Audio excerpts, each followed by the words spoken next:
Well, good afternoon slash morning to you all. How you doing? Welcome to Takeo Tuesday. I'm John Barba from Takeo Comfort Solutions, joined by my good friend and confidant and counterpart, Dave Holdorf. I'm in Exeter, New Hampshire. Dave is just a wee bit south, down in Hauppauge, New York, on Long Island. And That's it. welcome to everybody out there from wherever you are. We're happy to have you. Today's session is going to be kind of fun. We're going to talk a little bit about um, something that you are seeing out there in the field, at least on Takeo circulators, and these are the Hydraulic Institute energy rating labels.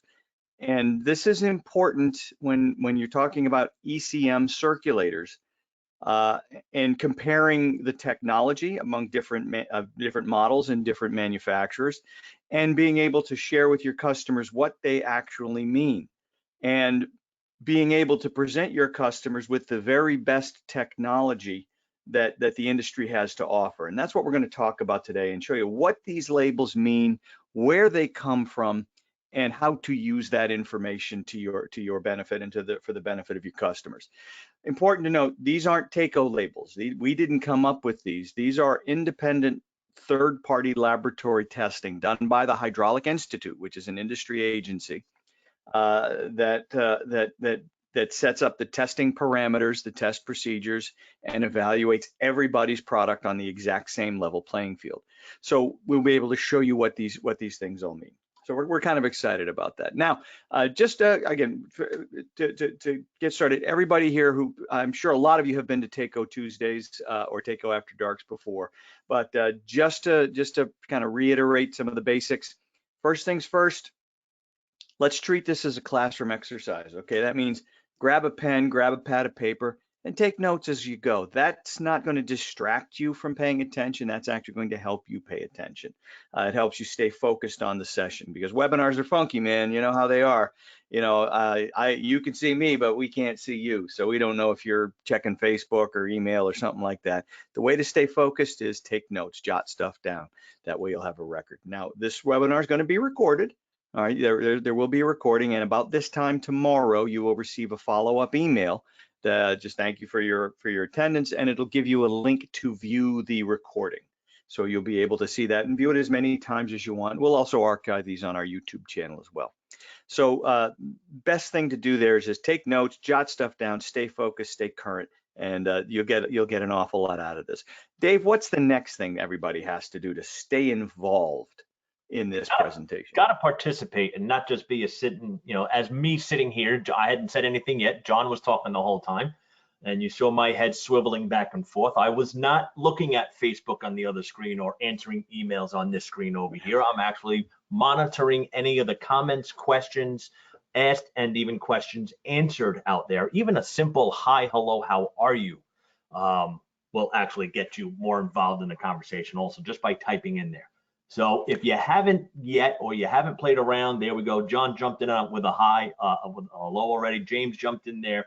So we do greatly appreciate, and we do ask every once in a while questions of you all. And some of them may be simple layups. I mean, you just have to sit there and there's nobody in the paint, and you just have to drop it in all by yourself. We do that just to make sure, one, we haven't lost you in two ways, right? And us just talking and we went way off on a tangent on our own, or two, we haven't lost connection with you all, because that has happened many a times in the past, as we all know, with doing webinars out there.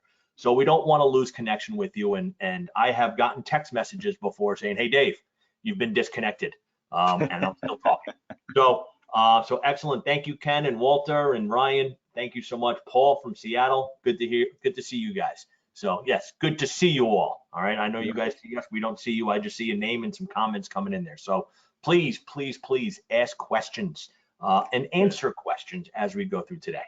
Very good. And for those of you who haven't chimed in yet, just go to on your control panel. There's a little chat question section, and just go to that and just type in hi, hello, how are you? That way, I know that you know how to do this, and that's how you're going to participate and ask the questions that you would like. So any question's a good question. There's no such thing as a dumb or an inappropriate question, except maybe the one you leave here not asking. So please be sure to ask your questions as they come up to you, and we'll do our very, very best to answer them. So excellent, great. Everybody's pouring in their highs. So terrific. We feel loved now. I just want to make sure everybody knows that. So that's terrific. That's terrific.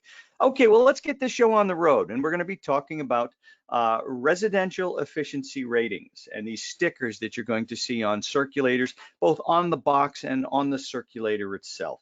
And what do they mean and where do they come from? Well, we're all familiar with this guy, right? Any appliance that you buy is going to have this little energy guide sticker on it, this little yellow energy guide sticker that it's on everything.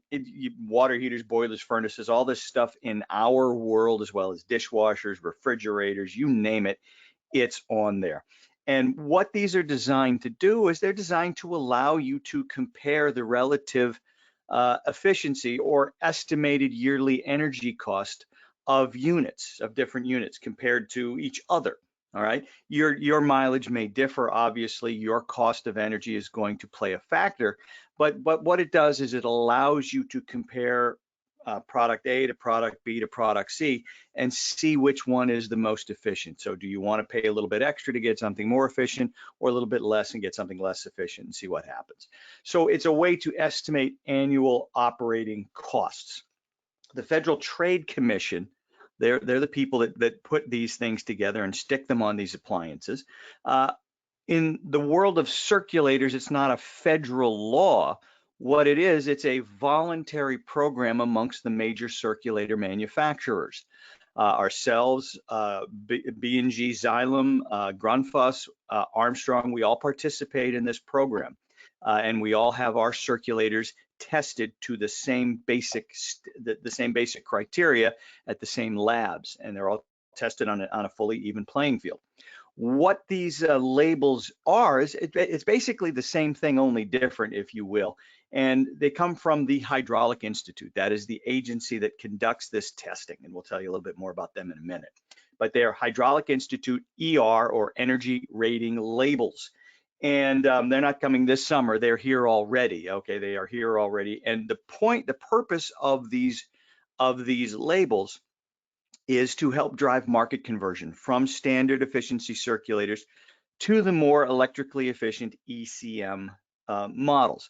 ECM circulators can use anywhere from 40% to 70% less electricity, 70, 80%, depending upon who you talk to. They can use a heck of a lot less electricity to do the same basic amount of work compared to a standard efficiency circulator.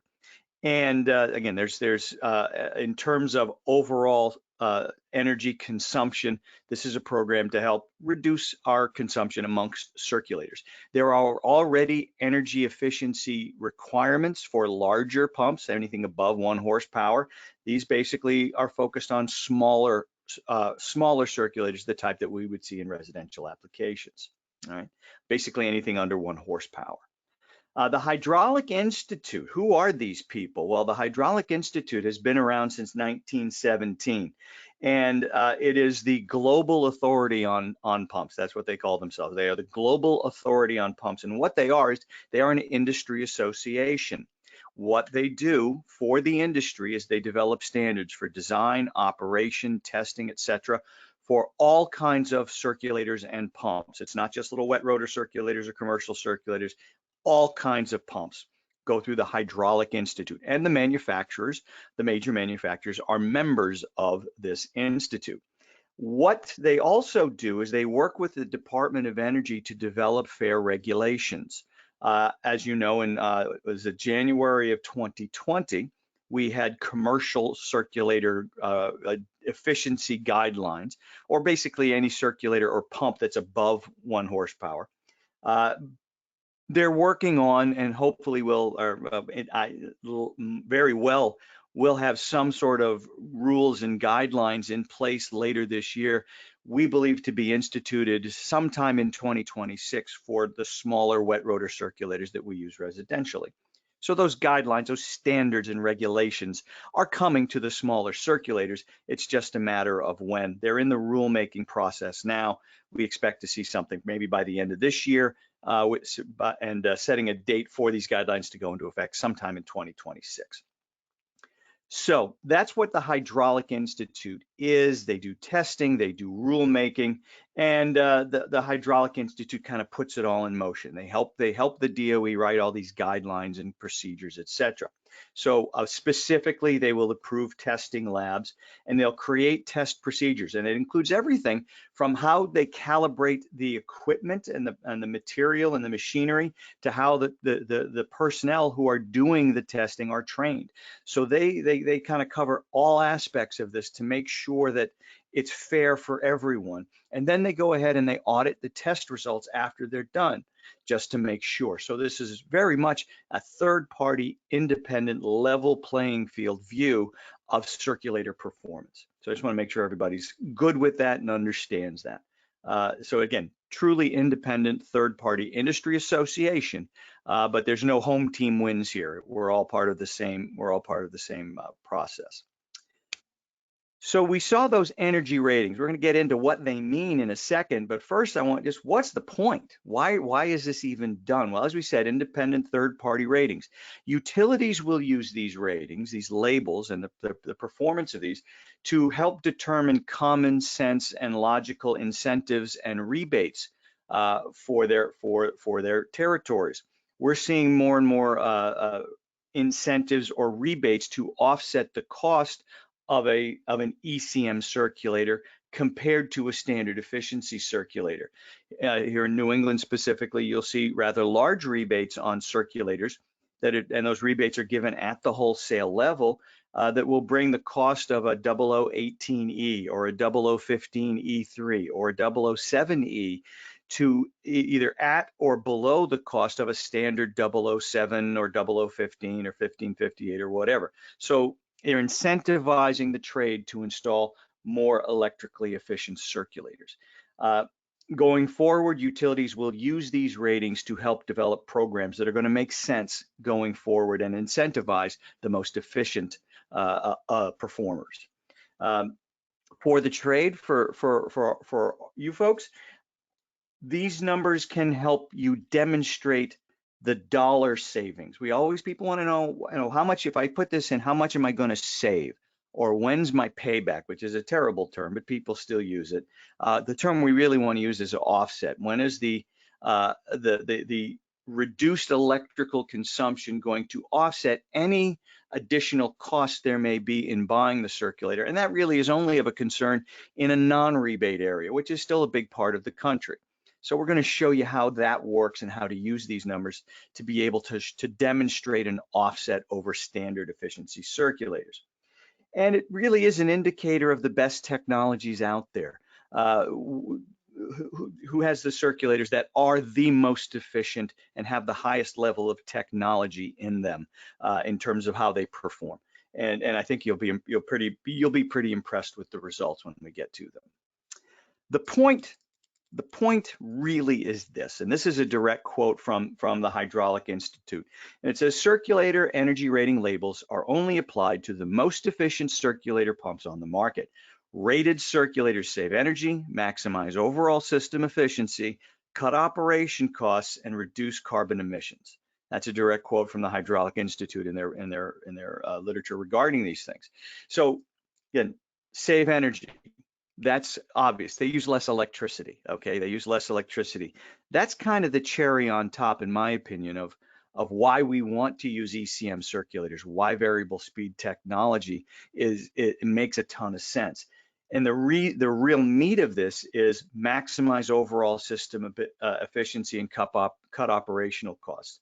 A properly sized, programmed, and applied variable speed circulator can make your boiler system maximize its efficiency by making sure we have as wide of a possible of a delta T in that system, send the lowest possible return water temperatures back to the boiler, eliminate overpumping, or eliminate if not reduce overpumping, so we eliminate if not reduce short cycling of that boiler. We want fewer cycles, longer ones. Circulators can help make that happen. So that's the point. Those are the reasons why you want to use variable speed circulators, and the reason you want to look at the HI labels, the Hydraulic Institute labels, is to see which one of these circulators, which of the many circulators out there will offer you the very best technology, the very best performance, and the highest overall efficiency. So that's again why they all exist. How are we doing for questions there, Dave? Anything come in? There have been nothing yet, but I'm assuming some of them will start right about now, as we start going through the numbers and the calculations that are done. So Hot everything's dog. out there. So yes, Hot I dog. will be reviewing and periodically stopping if we do have any comments or questions that come in. So do not wait till the end. We don't do a question answer period at the end because you have that question, ask it immediately. So please, anytime, and I will stop, John. I know it might seem hard, but I've done it before. Yeah, he does. He's not afraid to tell me to shut up and listen, right? So again, yeah, ask your questions as they come up. We'll be taking periodic breaks to address them because your questions are important. So please do that. So what you're looking at here on the right-hand side, that is a sample of the label that would be on the circulator itself. And you see this energy rating, and this is a rating label for the 0015E3, our 3-setting variable speed delta P circulator. And you see the energy rating range for that circulator is 152 to 188. 152 is at its least efficient mode or most consumptive mode, if you will. And that's if you simply turn the dial all the way to the right and have it run full speed, fixed speed, 44 watts, bada bing, that's what it does. It's 150, it rates as 152 on the energy rating scale. The 188 is at its least consumptive / most efficient mode when we program it properly to say the 5 foot of head constant pressure line. Now we're talking about an energy efficiency rating of 188. And I will let you in on a little spoiler alert here. 188 is the highest rating of any circulator on the market right now. 188 is the highest at this point. So that's what that thing means. That's how you read it. Okay, we go from most consumptive to least consumptive, or least efficient to most efficient is another way of looking at it. So what these numbers mean is it is a way of comparing. It's a way of comparing circulators to what we call a baseline pump, which technically means the least efficient circulator in that category, the least efficient standard efficiency circulator in that category. That's what we're comparing it to. All right, that's what we're comparing it to. And the number technically is a percentage power savings over that traditional circulator. So 188% power savings over a traditional circulator over the life of the pump. That's what we're talking about. You'll also see a number up in the upper left-hand corner called CEI. That's Circulator Energy Index. And again, it's kind of the same thing, only different. It's two ways of saying the same thing. 0.39, the lower the better. ER, the higher the better. CEI is basically a holdover from the commercial rankings that are used. They call it the PEI for pump energy index. Here we just use CEI for circulator energy index. But the number we're most concerned about is ER, that energy rating, in this case, the 152 to 188. Now, how do we use that number? What does that number actually mean? Well, let's take a look and break down what we see here. This is a sticker that you'll actually see on the box, and it gives you a little bit more information. It's from up top, everything's the same, but down at the bottom it says the ER value is dependent upon the selected control. Multiple options may be available on this pump as follows, and this is actually the sticker for the VT2218, our delta T circulator. All right, circulator that'll vary its speed to maintain a delta T within the system, and we'll have more on that later. But the different operating modes on this particular circulator, you'll see full speed and temperature rated. Now the VT2218 can work as a variable speed delta T pump. That is its most efficient mode. That's where we get up into that 188. 138 represents its least efficient mode. You could also program that circulator to be a fixed speed circulator, or 4-speed fixed speed circulator. So if you like 3-speed pumps, you'll like this better because it has 4 speeds. And that number represents its consumption when it's set to its highest fixed speed. All right, contractor no callback mode, so to speak. So again, that's why we have that range. Now, the last paragraph shows you how to use that information and all the information provided here to figure out your electrical savings. And we're going to walk through that using something called WAPE. And WAPE stands for weighted average input power at full speed. So we're taking controls out of the equation. WAPE takes controls out of the equation, and it's the weighted average input power at full speed. And so with no controls on it at full speed, this is what we would be doing on average. Again, CEI and ER are two ways of saying the same thing. The controls, of course, we discussed, and then we get into the potential savings.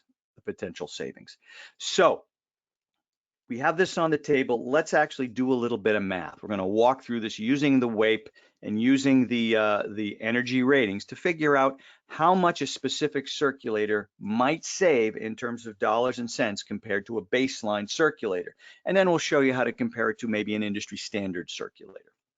So let's take a gander here. How would you use this info? Now we switched gears here. We're back to looking at the 0015E3, the 3-setting variable speed circulator that we have at TACO. Here's how we would use this information. Let's say we want to compare that to what we would consider a baseline pump, your least efficient, standard efficiency, permanent split capacitor circulator. So that's the baseline pump. That's 0 on that 0 to 188 scale. All right.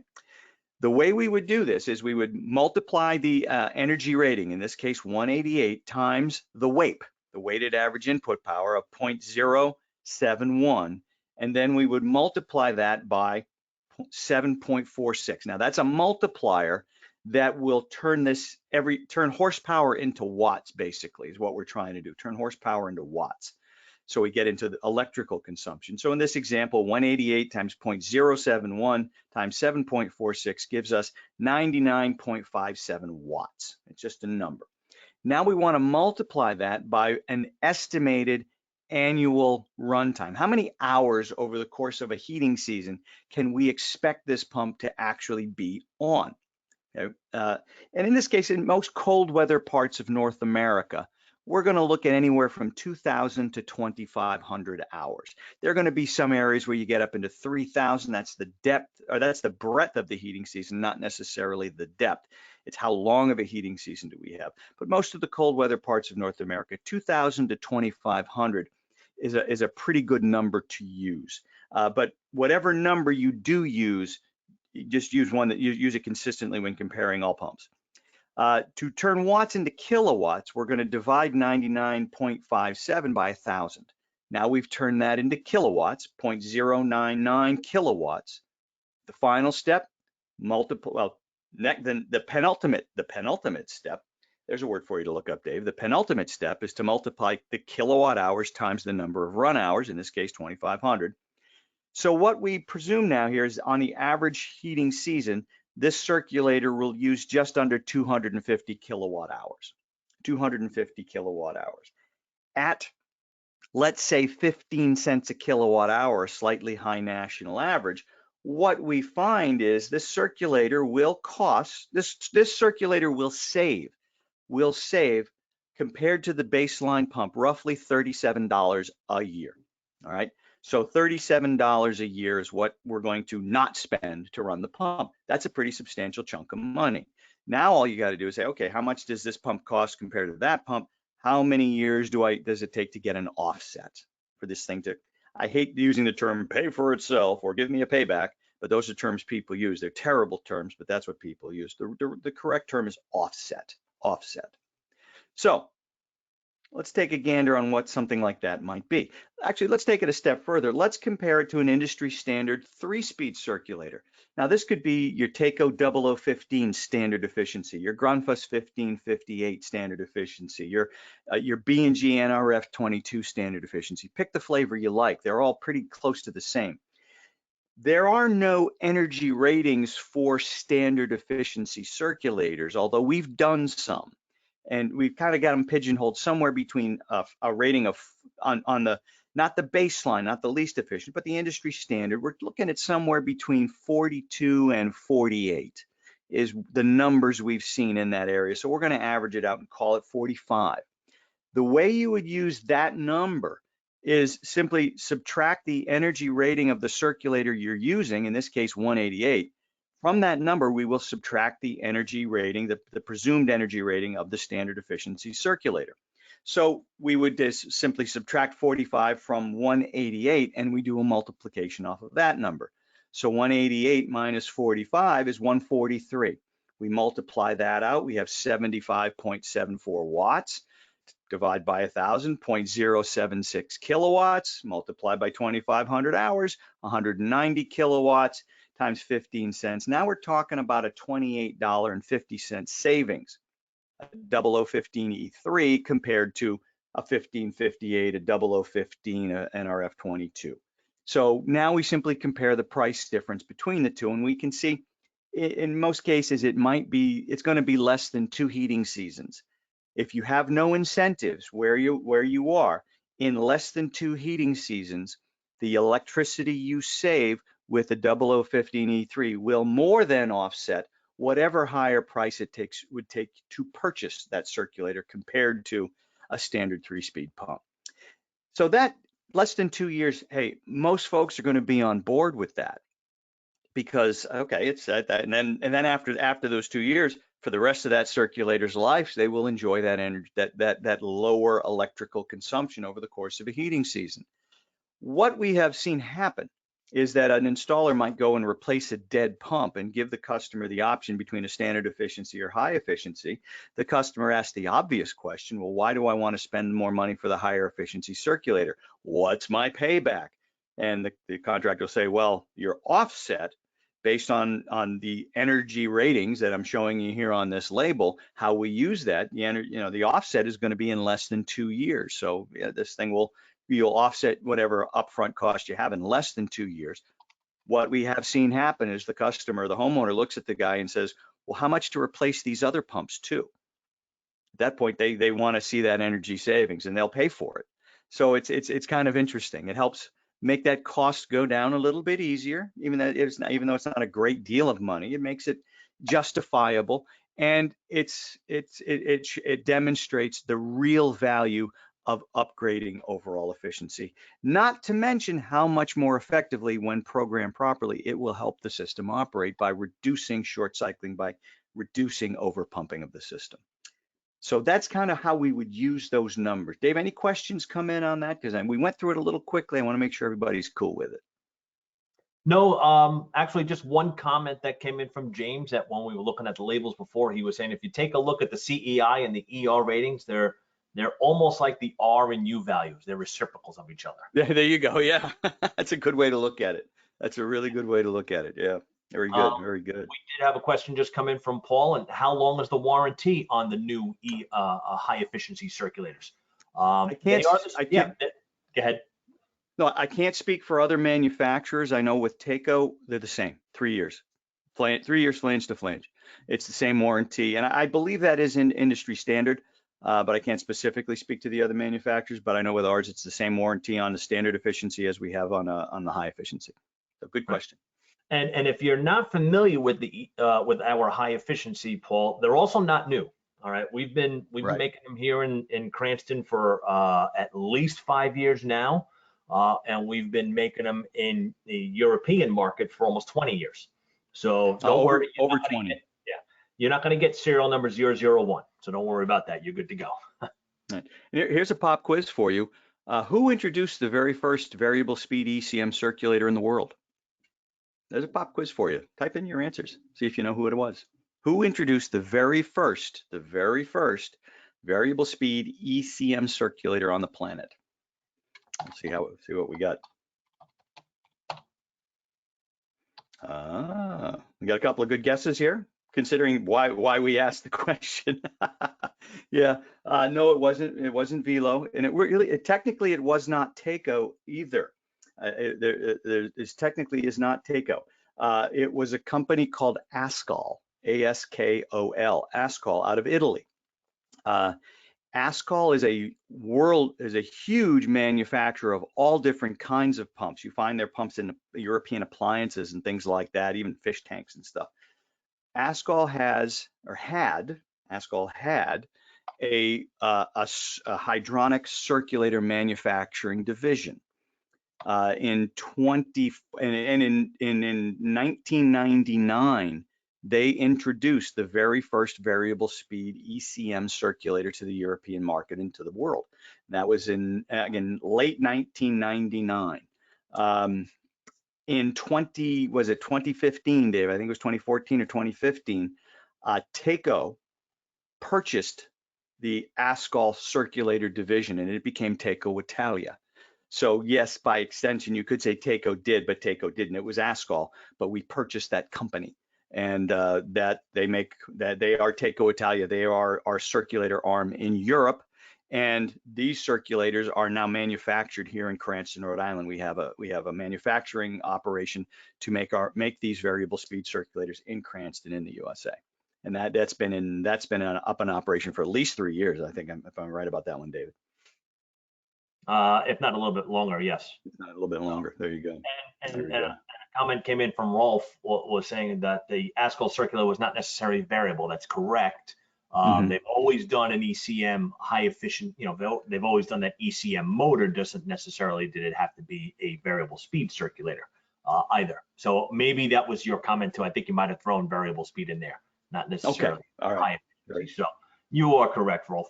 Okay. Yeah. So yes, they weren't always variable speed. They were not. That's right. Circulators, correct. Yes, but it was just a high efficiency platform that they always had. So now, Chris asks, do ECMs typically last longer than standard efficiency circulators? We can tell you several things. Number one, they run cooler. They don't run nearly as hot, and let's think about what it is that actually kills circulators. Cycle count kills circulators, sure, but in what causes premature failure of circulators would be either a seized rotor, a locked rotor with magnetic crud getting into the magnetic workings of the motor, and that would happen in both a standard efficiency circulator and an ECM. So that is one of the culprits. The other one is air. You get an airbound rotor or airbound volute, and that circulator will burn itself out. Our circulators are unique in the industry, and no one else has this, in that we have an auto unlock feature, which means if the control senses that the rotor and the impeller is not spinning and it should be, it will go into an auto unlock feature, meaning it will rotate that impeller back and forth very aggressively to try to break it free of whatever's holding it back. And it'll keep doing that for up to 100 cycles over 20 minutes to try to break itself free and continue the operation so it doesn't get stuck. It's typical standard efficiency circulator. If the rotor's locked, all right, and then there's nothing to turn it off, the thing's going to stay locked. The circulator doesn't know it's stuck. It just knows that it's supposed to be on. The motor's going to get really, really, really, really, really hot and eventually burn itself out if nothing is fixed. And that's how a circulator dies due to a locked rotor. Well, what happens with this one is it'll try to unlock itself. And usually in the wild, we've seen 3, 4, maybe 5 cycles. In most cases, it'll unlock itself fine and go back to normal operation, no problems whatsoever. But in the worst case, if something's really screwing this thing up, after 100 cycles, it'll stop, the LED will turn red, and the motor will shut off, and to protect the circulator, but it's a signal for someone to come fix it so we can repair it. We're not going to burn it out. It's also equipped with an automatic air purge function. So if the volute, or if the rotor or impeller, I'm sorry, is spinning in an airbound volute, meaning it's spinning against no resistance, the control says that's not supposed to happen. And what it'll do is it'll simulate opening and closing a ball valve on the inlet side really quickly. So it'll slow down and speed up and slow down and speed up and try to blast the air out of the volute. And it'll do that until we get the air out. So those are the two things that will kill a circulator prematurely. And those are the things that we have that are exclusive to Teco to make sure that neither of those things happen. So I hope that answers your question, Chris, because that's a good one. So do they last longer? Hey, you know what? We've seen double. Well, we got Dave. When you found that Perfecta, how long had that thing been in? Oh, the one that I have at the factory actually was never used because that was used as a replacement just in case the other one went down, and it was installed in 1956. Mm-hmm. So yeah, it was still running up until about 5 years ago. But I did run into a couple other projects outside of Toronto that are still running today with two of our perfectors in there. So Yes, it's all about the number of cycles and things that are going to cloud it up, so to speak, and get it to Right. die. Yeah. Right. Yep. So yeah, I mean, you're going to find circulators that that died prematurely because of a locked rotor, and you'll find things like a Perfecta from the 50s that are still out running just fine. So it's and every we have seen just outstanding performance from our ECMs, even going back to the Ascol days. Question from Walter: will the ECM motor increase in speed / RPM if it encounters higher than programmed resistance? Let me make sure I understand what you're saying there, Walter. If we program a circulator to, like, let's say the 0015 E3, we set it to the medium setting. That's a constant 10-foot ahead, constant pressure. The circulator, and it's in a zone valve system, what the circulator is going to do is, as zones close, it'll slow down to maintain a 10-foot ahead constant pressure. As zone valves open, it'll speed up to maintain a 10-foot ahead constant pressure. So it's trying to maintain a 10-foot ahead constant pressure. That's what it's trying to do. So it's if the resistance is, if the system resistance, at the flow rate you need, if the system resistance is 12 or 15, it's going to go at 10, and it's going to give you the flow rate at where the system curves intersect the 10-foot ahead constant pressure line. Let me know if that's the question you're asking, Walter, and if I answered it sufficiently. So just want to yes, make sure. Yeah, the same GPM flow. No, it's going to follow the system curve and the performance curve of the circulator itself. So it's not going to try to maintain a fixed GPM. It doesn't know what the GPM is. But it is a variable speed where it does ramp up, and it does go outside of the traditional 3450 RPMs. So we can see up to 4,500 RPM on the circulator itself. But it's looking at those other, looking at the performance curve and the system curve. So yes, if the pressure drop starts to increase, it could, yes, technically ramp up if it's not achieving, not getting onto on the performance curve just yet.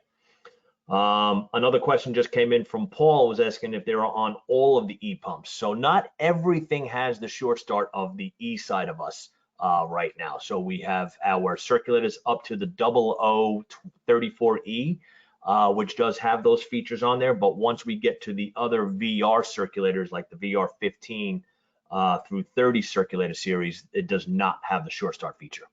Right. One just asterisk to Walter's question. The 0018E has the ability, it's a multi-feature, multi-function pump, and what you can do with that circulator is set it in a fixed speed mode. You can set it to a specific flow rate that you want. So say it was for a zone pump. You were using it as a zone pump, and you wanted that zone pump to deliver 2.7 gallons per minute for a 27,000 BTU zone. You can set that circulator to deliver 2.7 gallons per minute. You can set it that accurately using the Bluetooth app that comes with it. Now, as a zone pump, nothing's going to change in terms of the head loss. There's never anything in that single zone where that'll cause the pressure differential to change. So it won't go any faster or slower. It'll just, we just set it up to deliver 2.7 GPM at whatever the head loss might be. Cool. Good stuff, folks. Good stuff. Love the questions. Love the questions. All right.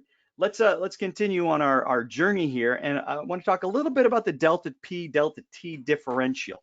What's the differential between pressure differential and temperature differential, I guess, is a way to look at it. Most residential circulators used today in North America are delta P for several reasons. The single biggest one is they're less expensive than a delta T circulator.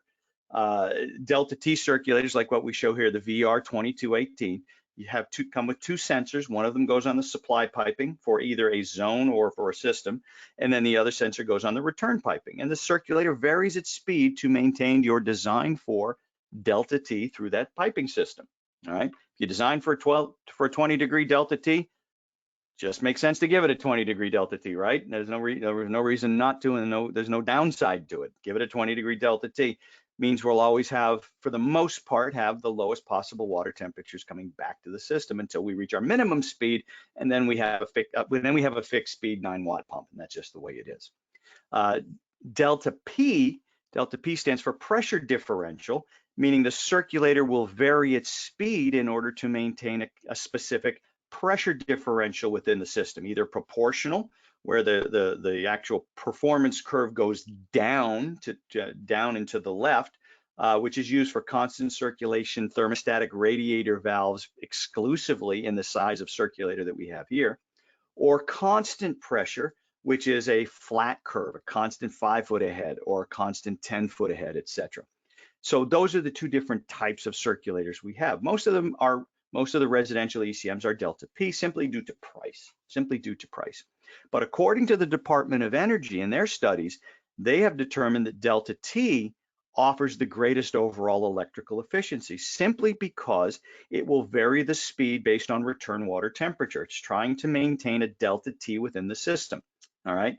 So as the weather changes, well, first off, in a zone valve system, let's take a look at that. In a zone valve system, if the circulator is running at a certain speed and all 5 of my zone valves are open, it's running at a speed to maintain a 20-degree Delta T, which is basically kind of inferring the load at that given point in time, the BTU load at that given point in time. A zone valve closes, all of a sudden we're not yanking as much energy out of that system, right? That return water temperature is going to want to start to creep up. Well, we have a sensor on the return water temperature, and it's trying to maintain a Delta T between what's going out and what's coming back. It's going to say, hey, that return water temperature is starting to creep up. We don't want that. We better slow down. So the circulator will slow down, use less electricity, but try to maintain that 20-degree Delta T. And as the next zone valve closes, it'll do the same thing. And the next zone valve closes, it'll do the same thing. Just keep slowing down. And then when the zone valve's open, she'll start speeding up. That's half the story. The other half of the story is it'll do the same thing based on how cold it is outside. Now, it doesn't have an outdoor sensor, doesn't care what the outdoor temperature is, it doesn't care what the water temperature is, it only cares about the difference in the water temperature between what's going out and what's coming back.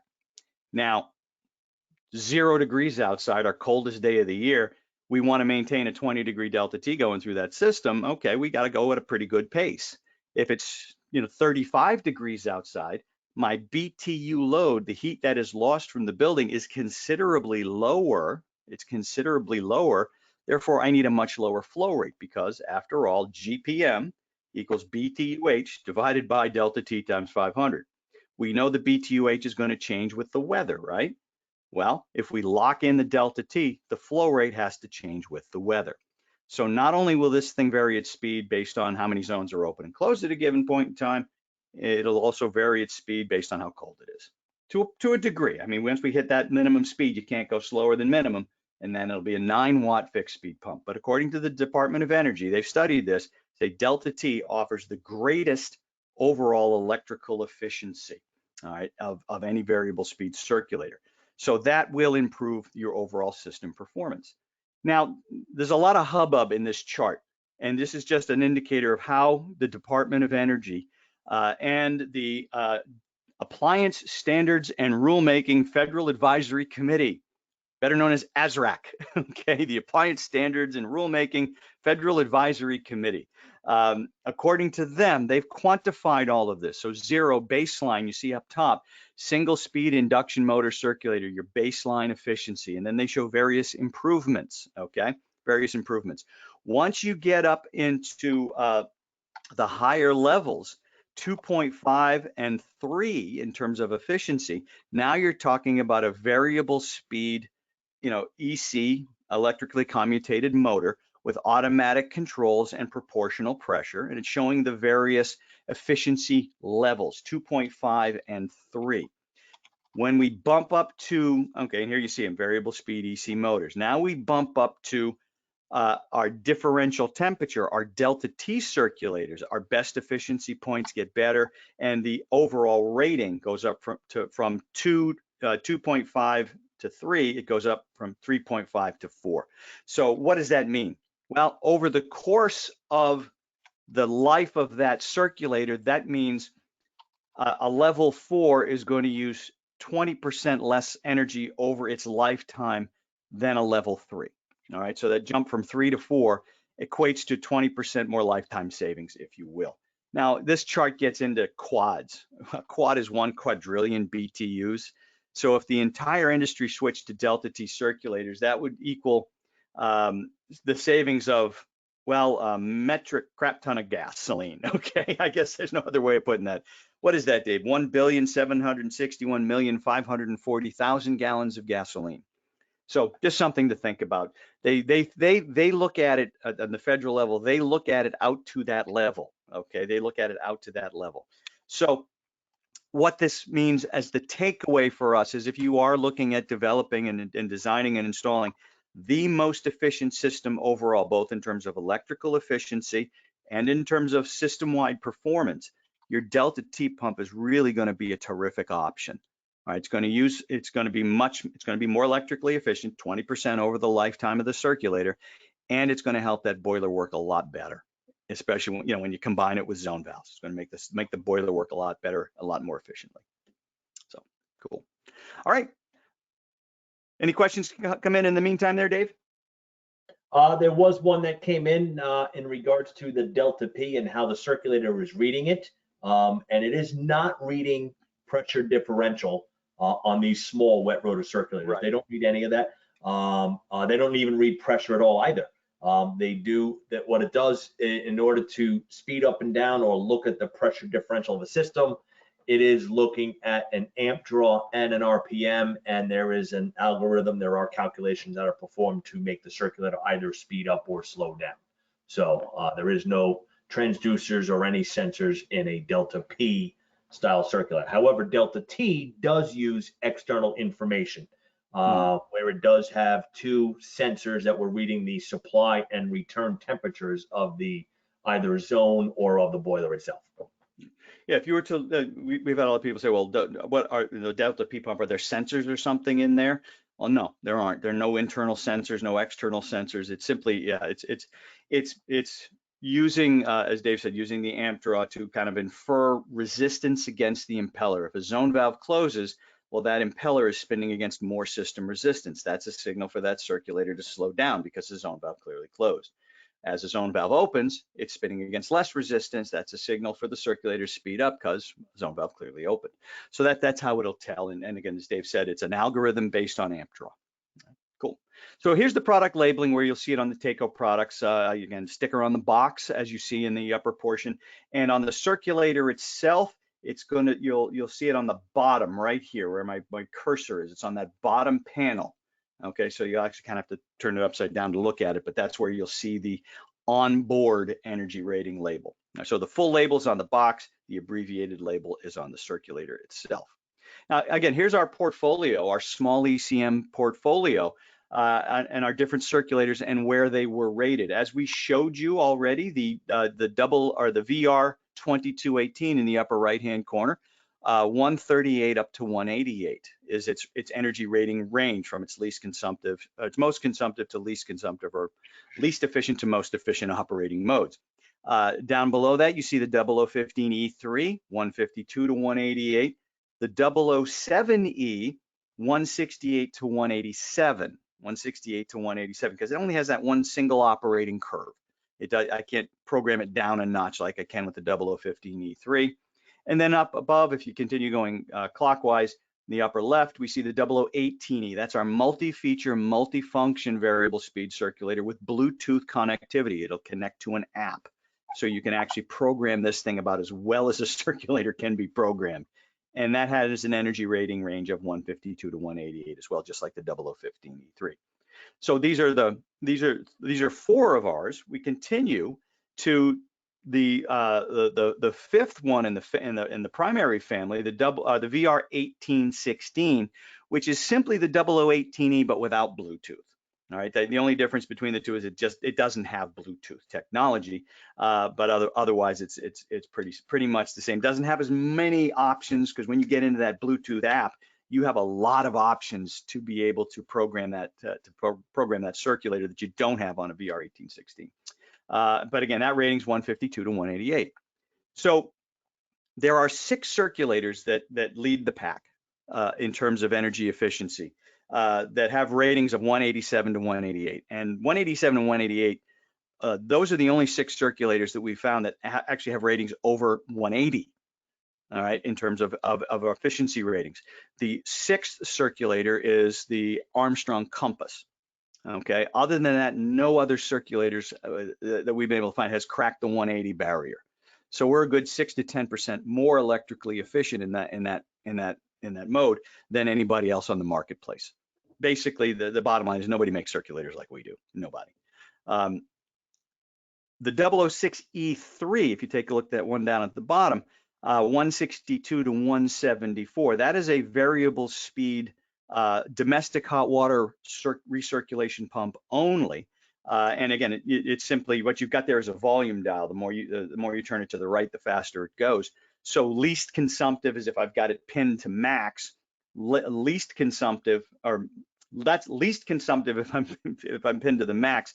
No, let's try that again.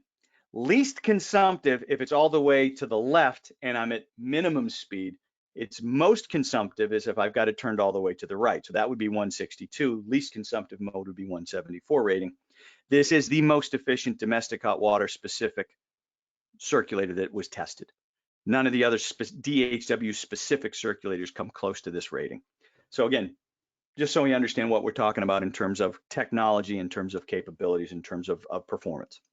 The larger ECMs in our portfolio also have outstanding ratings. We have the 0026E and the 0034E and the 0034E plus. We just, again, both outstanding energy efficiency rankings for those circulators as well. And there is a website, if you want to look them up for yourself and see what's what. All of the circulators by the 4 member organizations, Grundfos, TACO, Armstrong, and Xylem, Bell & Gossett, are all listed there with their performance ratings. And that is the website, er.pumps.org, er.pumps.org. And I'm just going to take you there, so just so you know how to use this thing. So if we click on that, this is the website that you'll see here, okay? And what you'll want to do is search pumps, right here, search pumps. And there's C&I pumps, that's commercial industrial, and then there's circulator pumps. We want to look at circulator pumps. And there's a lot of different things you can look at. There's rating ID, basic model number, but really what you want to do is just go to participating organization, and then you search for the TACO circulators. And here you'll see all of our circulators that are listed. The 1816, all the 188, 188, 188, 187, the 0026E, 154, et cetera, et cetera. You move down here, you'll find the 006E and the VT2218. Okay, you can see all of our different models here. All right. And again, you can go back and you can compare them to the competition, to the other models, and see how the specific models stack up. So again, it's a nice little tool. It'll give you all the information. If you actually click on one of these things, you'll actually get a little exploded view, and it'll tell you a lot of the different information on that circulator, when it was tested, when it was listed, and the different input powers, et cetera, for full speed and for pressure control. So very good, very good. I hope that was helpful for you. Do we have any more questions here, guys? I've got nothing pumping in there just yet. No, well, I see a question about the Delta. If you, Delta P, okay, you saw that. Yep, you got good Delta P. Okay, you got that one. Looking to replace a 007 circulator for a 2-zone baseboard radiation system in a home. Recommendations? Yeah, 007E, 0015E3, either one. The 0015E3 will let you go down to 5 foot of head constant pressure or 10 foot of head constant pressure. The 007E is simply 10 foot of head constant pressure. So that's going to closely emulate the performance of a standard efficiency 007 to where it's going to matter. And as the zone valves open and close, it'll go faster or slower. So it's a variable speed pump.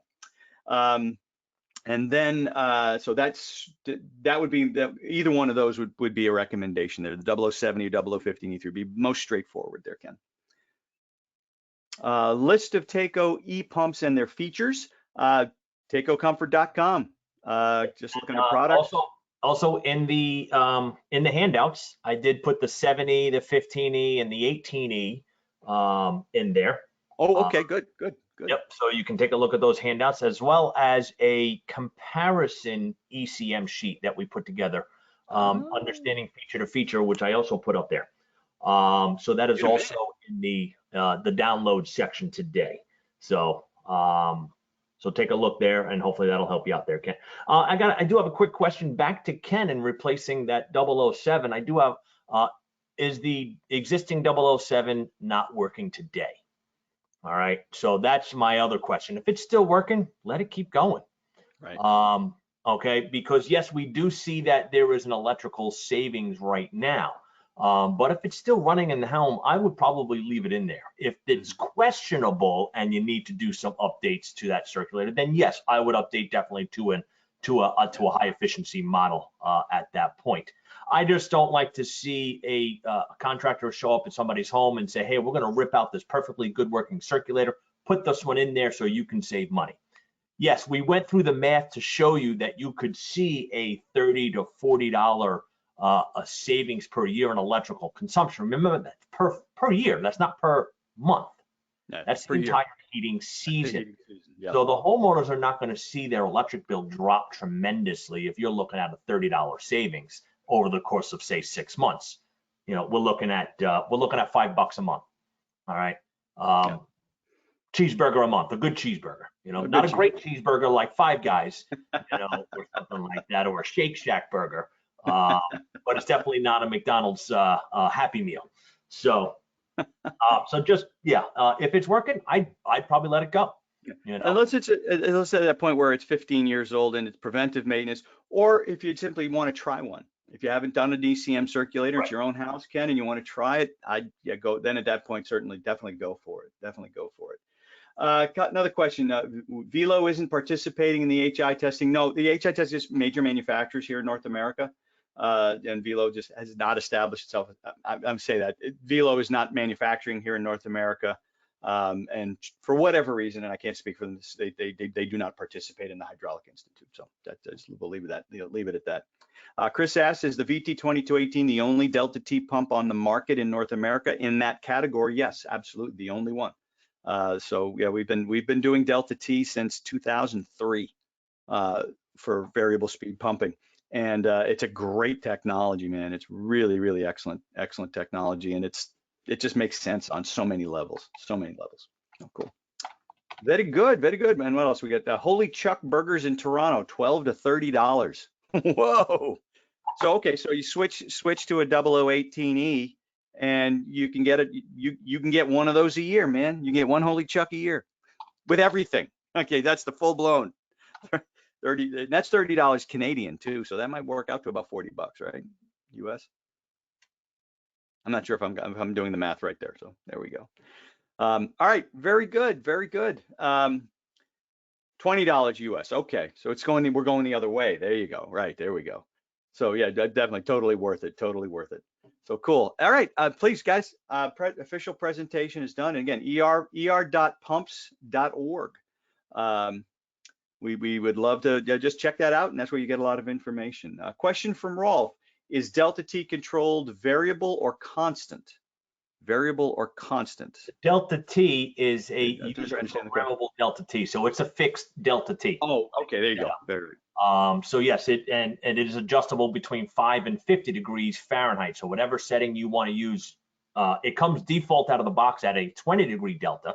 But it is also regardless of what the actual supply temperature is coming to that circulator. So It will always try to give whatever set Delta T you put in there, and it will show you on the front side of the circulator what you have a program for. So like I said, default out of the box at 20. I have one in my home doing the radiant floor heating, and I have it set for a 10-degree Delta T because it gives a nice even temperature throughout the space themselves. So one of the things we always people will ask is, well, that Delta T pump, is that going to fight with my outdoor reset? Well, no, doesn't care. Let the outdoor reset set the water temperature for the system. The pump doesn't care what the water temperature is. It only cares what the water temperature difference is between whatever's going out and whatever's coming back. So it really doesn't care what the temperature going out is. It cares about the difference between the two. So it doesn't fight with or interfere with anything like your outdoor reset. And there's that minimum speed. It's very important to note that there is a minimum speed. So once you reach a certain point, that's a fixed speed 9-watt pump. One of the things you can use it as a zone pump, and unlike a Delta P pump, when you use a delta T pump as a zone pump, in theory, it could be a variable speed circulator based on the outdoor temperature. It's colder out, it'll go faster, warmer out, it'll go slower.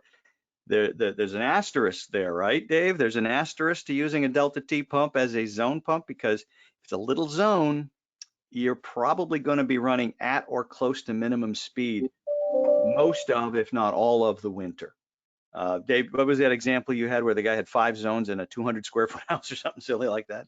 Yeah. It was, it had 4 zones, zone pumps, and 1,200 square foot, not per zone, per house. Per house, right. So zone was about 300 square feet. Yeah. So he had 4 9-watt circulators in his house, which was fine. You know? Yeah. But there's not going to vary its speed. It's going to be a fixed speed 9-watt pump, which is not bad considering if he used 007s or 0015s or 1558s, we're talking about 80 watts. So 4 zones times 80, that's 320 watts minimum anyway, compared to 36 watts. Okay, that's a fair trade-off. Could have got just as close, I think, with a 0018E programming it down, or even a 0015E3 set the minimum speed. Would have been close. So it's a matter of value. When people ask us, which one should I use? Which applications are better? What we generally find is the bigger the job, the better the value is of that delta T pump, because you got a big wide range of variable speededness, if that's a word. The smaller the job, the difference between a delta T and a delta P pump start to get closer. To some point, you might reach where they basically function the same. There's no real value difference between a delta T and a delta P pump. But the larger the job specific, especially a zone valve job, the larger the zone valve job, the bigger, the more benefit you'll get from a delta T as opposed to a delta P. So, very good, very good. Well, I guess this was fun. And look at that, 1 hour on the button. How about that, huh, Dave? It's almost like we knew what we were doing. Almost like we knew what we were doing. So, hey, folks, thank you so much for being with us. And if you guys still have some last minute questions, we'll hang on for a little bit, but there's no more presentation. So if you got places to go, people to see, things to do, and money to make, have at it. Have a great rest of your Tuesday and a great rest of your week.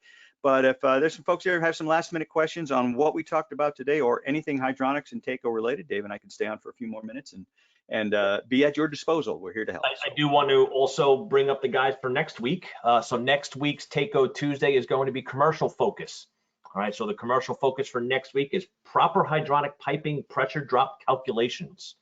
All right, so that was the title of the class, all one word there. No. So September 20th, so we do have the commercial boys coming back again. So Rich and Brett will be here taking over the airwaves, so to speak, for TACO Tuesday. So proper hydronic piping pressure drop calculations. You'll probably see that in the email for next week also, as you tomorrow in 23 hours time, you'll get the link to sign up if you haven't already. And if you haven't and you want to sign up now, TACOcomfort.com, look for the tab training and look for TACO Tuesday and find it there. Oh, and for the last 60 odd people left with us, Dave, what do we've got coming up in 2 weeks? In 2 weeks, yes, we're starting up TACO After Dark. So TACO After Dark. But what about, I'm sorry, I specifically mean TACO Tuesday in 2 weeks. Oh, for TACO Tuesday. Oh, TACO Tuesday in 2 weeks. Yes, TACO Tuesday residential. John and I will be working on our System M introduction. So System M. What, M, pray tell, is System M, Dave? What, pray tell, is System M? Now we want to leave them with that surprise, as they got to tune in to find out, don't they? Now, System M is a new exciting product that we're coming out with. It's really kind of groundbreaking for TACO. It is a high performance air to water heat pump system, indoor unit plus an outdoor unit. So next week, that's going to be really, really cool. Or 2 weeks from now, you're not going to want to miss that. We're going to introduce you to System M and many of the cool things about it that make it a truly unique entry into the air to water heat pump market. And I think you're really, really going to like it. Question came in from Paul about the certificate for the class. That will be included as a download in the email you get tomorrow. So you will get the follow-up email with the link to the recording and link to sign up for next week. Will also be a link to download your certificate of attendance. Very good. And oh, Alan's already got a new cocktail shaker for TACO After Dark. How about that? Yes, and that's right. 2 weeks from tonight, 2 weeks from tomorrow night, Tomorrow night. Takeo After Dark returns to the airwaves. Be an 8. We did 8 weeks, right? Or did we do 9? 8 weeks, right? 8 weeks, correct. Yep.